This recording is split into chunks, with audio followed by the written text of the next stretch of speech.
یو مملکت سبا چې هغه وخت کې د یمن عیسا کې اوس د عمان عیسا کې راغلی او ډېر آباد ملکو پای کې قسمه قسم بوټي میوې وې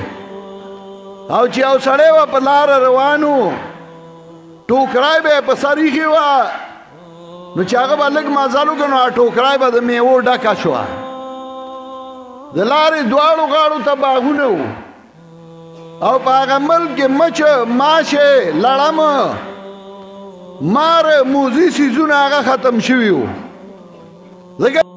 یو ځای کې راشي نو هغې کې بیا هغه ګن بلا هغه ختم شي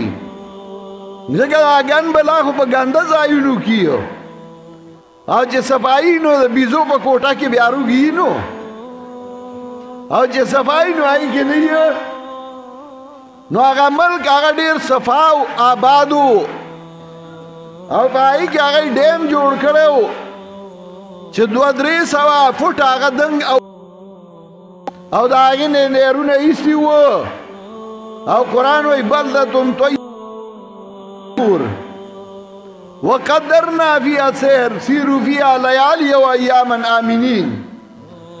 الله وایي ما پکې سفر په اندازه کړی و او ما ورته وی د شپې او د ورځې په امن باندې پکې روان یې